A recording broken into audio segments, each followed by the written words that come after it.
Hello everyone, welcome back to my YouTube channel. ಇವತ್ತಿನ ವಿಡಿಯೋನಲ್ಲಿ ಗಿಣ್ಣು ಯಾವ ಥರ ಮಾಡೋದು ಅಂತ ಹೇಳ್ಕೊಡ್ತೀನಿ. ಗಿಣ್ಣು ಹಾಲು ಅಂತಂದರೆ ಹಸು ಕರುವನ್ನು ಹಾಕಿದಾಗ ಮೊದಲಿಗೆ ಬರುತ್ತಲ್ವ ಹಾಲನ್ನು, ಅದನ್ನು ಗಿಣ್ಣು ಹಾಲು ಅಂತ ಹೇಳ್ತಾರೆ. ಇದರಿಂದ ಸ್ವೀಟ್ ಬೇರೆ ಬೇರೆ ಥರ ಸ್ವೀಟ್ಸ್ ಮಾಡ್ತಾರೆ. ಇದು ಒಂಥರ ಸ್ವೀಟು ತುಂಬಾ ಈಸಿ ಮತ್ತು ತುಂಬ ಚೆನ್ನಾಗಿರುತ್ತೆ, ಟೇಸ್ಟಿಯಾಗೂ ಇರುತ್ತೆ. ಇದಕ್ಕೆ ನಾನು 1 ಲೀಟರಷ್ಟು ಹಾಲು ತೊಗೊಂಡಿದ್ದೀನಿ. ಈ ಹಾಲು ಬಂದುಬಿಟ್ಟು ಕಂಪ್ಲೀಟಾಗಿ ಗಟ್ಟಿಯಾಗಿರೋ ಹಾಲು. ಸೊ ನಮ್ಮ ಮನೆಯವರು ಪರಿಚಯರೊಬ್ಬರು ಕರು ಹಾಕಿದೆ ಅಂತ ಅಂದ್ಬಿಟ್ಟು ಹಸುವಿಂದ ಕರೆದಿದ್ದ ಹಾಲನ್ನ ತೊಗೊಬಂದು ಕೊಟ್ಟಿದ್ದರು. ಸೊ ಹಾಗಾಗಿ ನಾನು ವೀಡಿಯೋನು ಮಾಡ್ಕೊಳ್ಳೋಣ ಅಂತ ಅಂದ್ಬಿಟ್ಟು ಮಾಡ್ತಿದ್ದೆ. ತುಂಬಾ ಚೆನ್ನಾಗಿರುತ್ತೆ, ಹೆಲ್ತಿಯಾಗಿರುತ್ತೆ, ಮಕ್ಕಳಿಗೂ ಅಷ್ಟೇ ಇಷ್ಟಪಟ್ಟು ತಿಂತಾರೆ. ಸೊ ನಮ್ಮ ಮನೇಲಿ ಎಲ್ಲರಿಗೂ ಅಷ್ಟೇ ತುಂಬಾ ಇಷ್ಟ ಆಗುತ್ತೆ. ಸೊ ಇದರಲ್ಲಿ ಬೇರೆ ಬೇರೆ ಥರ ಎಲ್ಲನೂ ಮಾಡ್ತಾರೆ. ಇದು ಒಂದು ರೀತಿ. ಸೊ ಇದು ಬಂದು ತುಂಬಾ ಸಿಂಪಲ್ಲು ಮತ್ತು ಈಸಿ ಕೂಡ ಮಾಡೋದಕ್ಕೆ. ಸೊ ಹಾಗಾಗಿ ಇದೇ ಥರ ಮಾಡಿ ತೋರಿಸೋಣ ಅಂತ ಅಂದ್ಬಿಟ್ಟು ನೋಡಿಸ್ತಾ ಇದ್ದೀನಿ. ಸೊ ಇಲ್ಲಿ ನಾನು 3 ಹಚ್ಚು ಬೆಲ್ಲ ತೊಗೊಂಡಿದ್ದೀನಿ 1 ಲೀಟರ್ ಹಾಲಿಗೆ.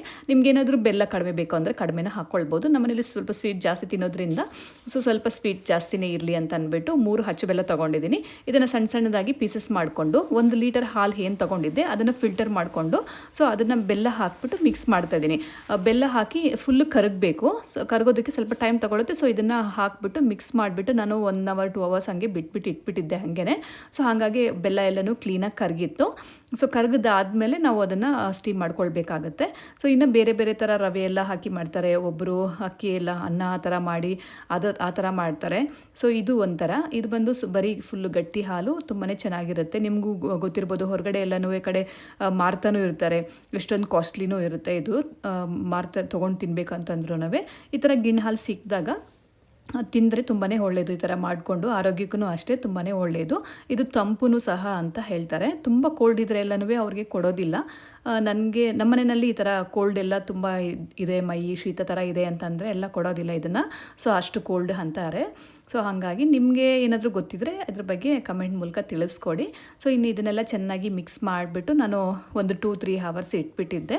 ಸೊ ಅದೆಲ್ಲ ಬೆಲ್ಲ ಎಲ್ಲ ಕರಗಿದೆ ಅಂತ ಚೆಕ್ ಮಾಡಿಬಿಟ್ಟು ಸೊ ಆಮೇಲೆ ಸ್ವಲ್ಪ ಏಲಕ್ಕಿ ಪೌಡರ್ ಇದೆಯಲ್ಲ, ಏಲಕ್ಕಿ ಪೌಡರ್ ಹಾಕ್ಬಿಟ್ಟು ಮಿಕ್ಸ್ ಮಾಡಿಬಿಟ್ಟು ಕುಕ್ಕರ್ ತೊಗೊಂಡು ಕುಕ್ಕರ್ಗೆ ಒಂದು ಸ್ವಲ್ಪ ನೀರು ಹಾಕ್ಕೊಳ್ತೀನಿ. ಸ್ವಲ್ಪ ನೀರು ಹಾಕ್ಕೋಬೇಕು, 1-2 ಲೋಟ ನೀರು ಹಾಕ್ಕೊಂಡಿದ್ದೀನಿ. 2 ಲೋಟ ನೀರು ಹಾಕ್ಕೊಂಬಿಟ್ಟು ಸೊ ಅದನ್ನು ಏನು ಮಿಕ್ಸ್ ಮಾಡಿ ಇಟ್ಟಿದ್ದೆ ಸ್ಟೀಲ್ ಪಾತ್ರೆಯಲ್ಲಿ, ಆ ಪಾತ್ರೆನ ಅದರೊಳಗಡೆ ಕುಕ್ಕರ್ ಒಳಗಡೆ ಇಡ್ತೀನಿ. ಸೊ ಇಟ್ಬಿಟ್ಟು ಅದಕ್ಕೊಂದು ಮುಚ್ಚಬೇಕು, ಪ್ಲೇಟ್ ಏನಾದರೂ ಮುಚ್ಚಿಬಿಟ್ಟು ಸೊ ಕುಕ್ಕರ್ ಮುಚ್ಚಲನೂ ಸಹ ಲಿಡ್ ಕ್ಲೋಸ್ ಮಾಡಿ 3 ವಿಜಿಲ್ ಬರ್ಸ್ಕೊಂಡ್ರೆ ಸಾಕು. 3 ವಿಜಿಲ್ ಬರ್ಸ್ಕೊಂಡು ಫುಲ್ಲು ಕುಕ್ಕರ್ ತಣ್ಣಗಾಗಬೇಕು. ತಣ್ಣಗಾಗಿ ಅದು ಫುಲ್ಲು ತಣ್ಣಗಾದಮೇಲೆ ತೊಗೊಂಡು ತಿನ್ನೋಕ್ಕೆ ರೆಡಿ ಆಗಿಬಿಡುತ್ತೆ. ತುಂಬಾ ಚೆನ್ನಾಗಿರುತ್ತೆ.